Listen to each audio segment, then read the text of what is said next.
Now, why am I reviewing the Friday the 13th films out of order when I could probably just do Friday the 13th all the way through and then do the remake?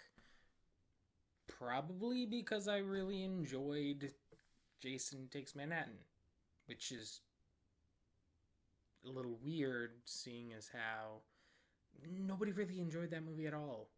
Now, it's not to say that it's the worst out of the Friday the 13th movies, but it is the last Paramount-produced Friday the 13th that was made, not counting some of the production costs in the reboot. Although it is considered one of the worst Friday the 13th in the entire series, next to Jason Goes to Hell. So we start with beautiful shots of New York, and the song playing was actually written for the movie. The beautiful scenery of New York. You know, like diners and subways and drug addicts and muggings and toxic waste. New York kind of sucks. But after this opening, we do a quick transition over to Crystal Lake, where Jim and Susie are having sexy fun times out on the lake. Gotta throw the anchor over. Okay.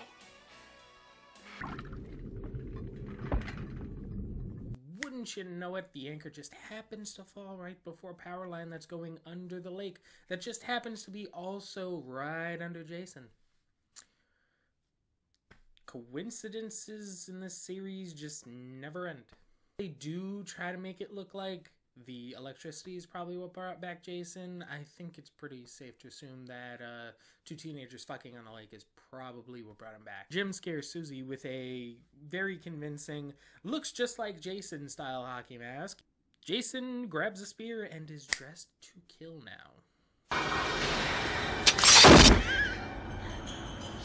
Now, when they did the shot where Jason goes and fires the spear at Susie, they actually did that on the first try, because if she fucked up, they would have had to take the spear out and rebuild that whole wall. So the look of fear on her face during that whole thing is actually real.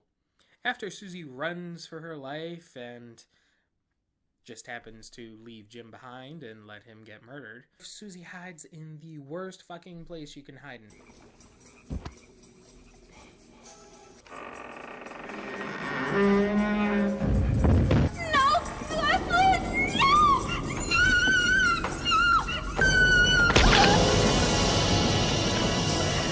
Now that the opening teens are dead, we flash forward to the next morning or some morning after that, and Rennie and Colleen are talking about the fun trip they're gonna have on the boat. This boat actually being a class cruise to New York for their senior trip kind of thing for their graduation. Besides them, there's also her Uncle Charles, who is a teacher at the school, and he's got a few problems with her being on the boat. Turns out she has a terrible fear of drowning and just water in general. She doesn't know how to swim, and anytime she falls into water, she sees Jason as a little kid trying to pull her down. After establishing that Rennie and the son of the boat captain, Sean, are intimate, we are introduced to JJ and Wayne. The one reason I love this movie, honestly, is because of JJ. JJ is my favorite character in the entire movie, and just who she is makes me love this movie. I kind of have a thing for, like, 80s big hair rocker girls, and she plays the guitar a lot in this movie, for the little bit she's in, but she plays it well. And her death scene of her just wailing in the machine room, just playing guitar, I love that scene. It's my favorite scene in the entire series.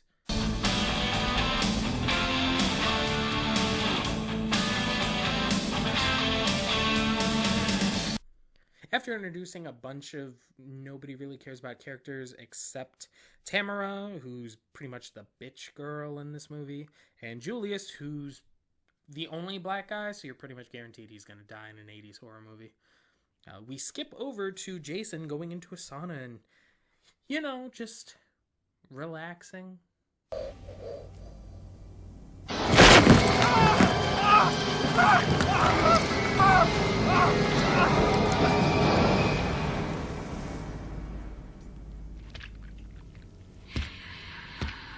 Tamara has better things to do lately, so she blackmails Uncle Charles by putting him in an awkward position where Wayne can actually record the two of them making out, and she can use that to blackmail him so that she doesn't have to do some final project for her class. You know how everything goes when you're a bitch in a horror movie, and I kind of wish she had done more to earn being stabbed multiple times while naked with a piece of glass.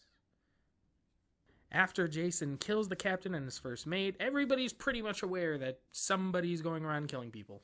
And when the deckhand tries to warn everybody that Jason is aboard and Jason's trying to kill everybody, nobody listens and they immediately assume that he's done it.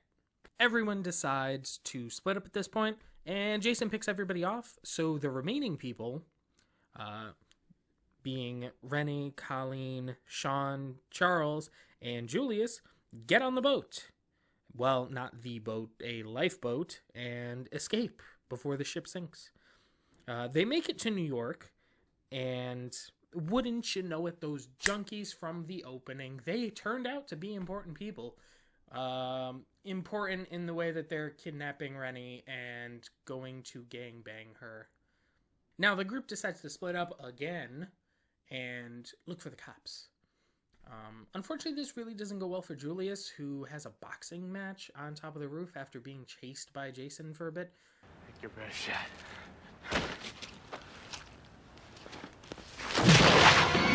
I mean, he definitely lasted more than I thought he was gonna. After being saved, Rennie decides to run and runs back into everybody else. They do find a cop, and the cop gets killed immediately. But she does end up trying to drive away and runs Jason over with the car before trying to run over a hallucination brought on by some drug she was injected with. It's not really clear what it was. But she does crash the car, which brings back her memories that Uncle Charles is the reason she's afraid of the water. Now, after this point, Colleen died in the car, and Jason takes out Charles by dunking him in some toxic waste. So Sean and Rennie run through New York trying to be saved or find someone to help them. They go into a diner, which actually offers us my second favorite scene in this movie, where the cook who's there is actually Ken Kersinger, and he tries to fight Jason, who's currently being played by Kane Hodder, and Kane Hodder picks him up and throws him against the wall. Which is beautiful because Ken Kersinger ended up becoming Jason for Freddy vs. Jason, which apparently Kane Hodder was never offered. They never even called him about it, even though he was very interested in doing it. Then they're chased into the sewers, and apparently Jason's one weakness, toxic waste. Jason is literally melted by toxic waste at the end of this movie. Happy ending. Rennie and Sean leave and they explore New York. Yeah, now that I think about it, this movie wasn't very good. I mean, it's got some characters that I like. Most of them are pretty much the archetypes and stereotypes that you see in most horror movies. But Kane Hodder's legitimately the greatest Jason ever. The first one I had ever seen that I can remember seeing. And for that, it has sentimental value to me.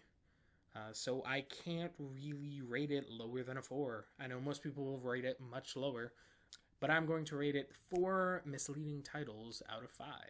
Sorry. Well, thank you all for watching. I will see you next time.